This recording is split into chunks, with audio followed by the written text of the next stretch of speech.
ሰላም ሰላም የሳምሪ ቻናል ተከታታዮች ፋሚሊዎች የቤተሰቦች እንዴት ናችሁ? ሰላም ናችሁ ወይ? እኔ ደህና ነኝ፣ እግዚአብሔር የተመሰገነ ይሁን። ቪዲዮ ከሰራው ቆይቻለሁ፣ ብዙም አልተመቸኝም ነበር ስራ ላይ ስለሆንኩኝ ማለት ነው። እና ዛሬ ከች ብያለሁ በአዲስ ቪዲዮ። እንዴት ናችሁ? በዛሬ ቪዲዮ ሰውን ሳይረዱት በተሳሳተ መንገድ የሚረዱ ሰዎችን ነው።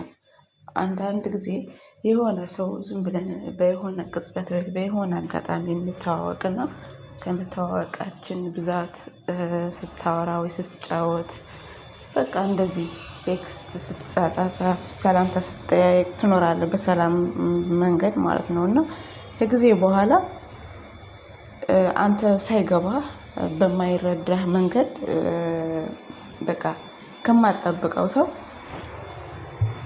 ያ የምትናገረውን ነገር ቆም ብሎ ሳያስብ ቆም ብሎ ሳይረዳ ሳያስተውል የሚያስቀይም ሰው አለ።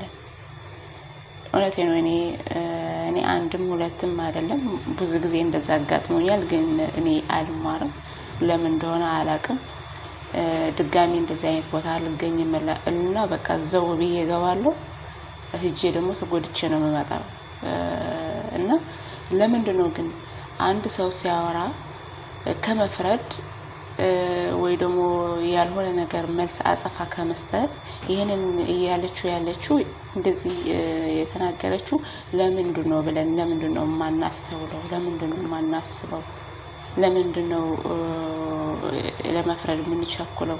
ለምንድነው የማይፈልጉትን ቃላት ተናግረን ሰውን ለማስከፋት የምንቸኩለው? ስለምንድነው? እኔ ግራ ስለገባኝ ነው፣ የመሬ ነው ወይ በጣም ስለገረመኝ ነው። እና በተለይ ደግሞ ከማጣበቀው ሰው ስትሆን አስተዋይ ነው፣ ቀና ነው፣ ብዙ ማሰብና ማሰላሰል የሚችል ሰው ነው ከምትለው ሰው ሲሆን ደግሞ በጣም ነው የሚገርመው። እኔ ለራሱ በጣም ነው የሚገርመኝ። በቃ ካልጠበቅኩት ሰው በጣም ጥሩ ሰው ነው፣ ረቂቅ ሰው ነው ብዬ ካሰብኩት ሰው በአንድ ቃል አንተ ምንም መጥፎ ቃል ባልተናገርከው እሱ አዝሮ የሆነ አጸፋ ሲሰጥህ የሆነ እንደዚህ ያልከኝ እንደዚህ ለማለት ፈልገህ ነው ወይ ብሎ ያችን ቃል በሌላ መንገድ ሲዘረዝራል ሳየው በጣም ያ ሰው እኔ ሳናገረው የነበርኩ ሰው ነው ብዬ የሆነ ያሳለፍኳቸው ከሱ ጋር ያሳለፍኳቸው ጊዜዎች ራሱ እስከሚቆጨኝ ድረስ ነው የሚደርሰው። ከምትጠብቀው ሰው እኮ ቢሆን ምንም ማለት አይደለም፣ ያው እሱ ነው ብለህ ታስበዋለህና ለምንድነው የምንቸኩለው ነው። አንድ ሰው የሆነ ነገር ሲያወራ አንድ ሰው የሆነ ነገር ሲያርግ የሆነ ነገር ሲናገር ለምን እንቸኩላለን ለማፍረድ? ለምንድነው ቆም ብለን ማናስተውለው? ለምንድነው ይሄንን ያለው ምን ማለት ፈልገው ነው ለምን አንልም ነው? ወይስ ያ ሰው እንደዚህ በተናገረው ቃል ያኛው ደግሞ እንደዚህ ለምን እንደዚህ ትላለህ ብሎ በቃ ከማይገናኙ ነገሮች አገናኝቶ በቃ ደስ የማይል ቃል ተነጋግሮ ደስ የማይል ሐሳቦች ሰጥቶ ከመሄድ እንዴ ሰውን ከሰው ለማራቅ እኮ ምንም አይነት ምክንያት እኮ አያስፈልገውም። አንድ ሰው ከአንድ ሰው ለማራቅ ምንም አይነት ምክንያት አያስፈልገውም። በቃ እንደበጣው መሄድ ነው እንጂ ያ ሰው ምንም ባላሰበው በቀናነት እያሰበ ወይ በቀናነት እያወራ በቀናነት እየተነጋገረ እያለ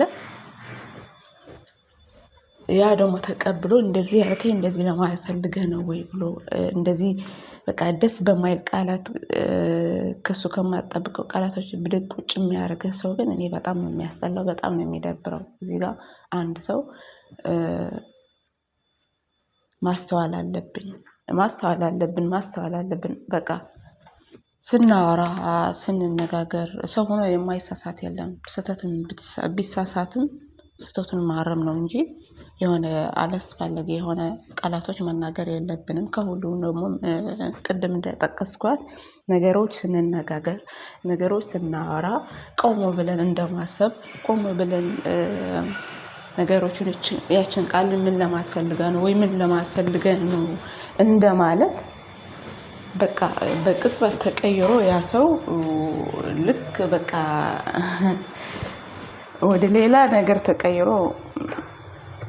መጥፎ ነገር መጥፎ ቃል ሰውን ማስቀየም ጥሩ አይደለም። እኔ በነገራችን ላይ በህይወት የምፈራው ሰውን ማስቀየም ነው። ሰውን ማስቀየም አልወድም። በቃ ሰውን ማስቀየም እጠላለሁ። እኔ ግን ደግሞ የተሻለውን ነው የማየው።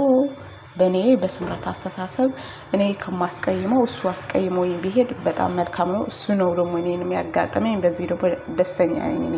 ግን ሰውን ከመፍረዳችን፣ ሰውን ጀጅ ከማድረጋችን፣ ሰውን የሆነ ደስ የማይሉትን ነገር ከመናገራችን ግን ማስተዋል መረዳት። አንዳንድ ሰው የሆነ ነገር ስትናገረው ስታወራው በሰዓቱ አይረዳም።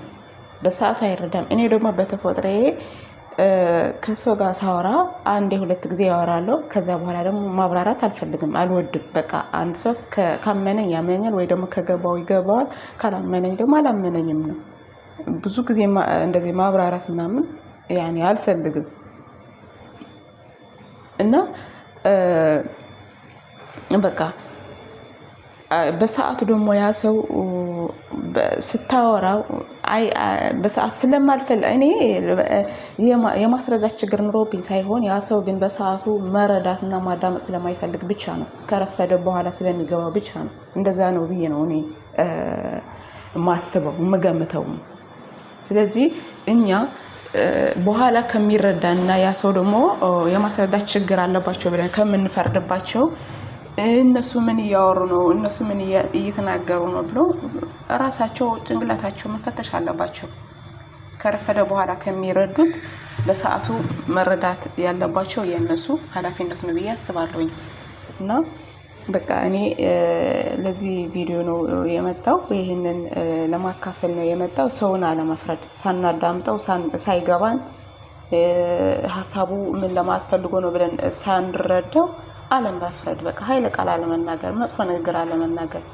በተለይ ደግሞ የሚያስጠላው ነገር አንድ ሆነ ሁለት ስትሆን ነው። በጣም ጥሩ ሰው ነው ብለህ በቃ በህልና አንተ የምትቀርጸው ሰው ሌላ ሆኖ በጣም ሌላ ሆኖ በህልና በጭንቅላት የምትቀርጸው ግን ደግሞ በአንድ ቃል ሌላ ሆኖ ስታገኘው ደግሞ በጣም ይከብዳል።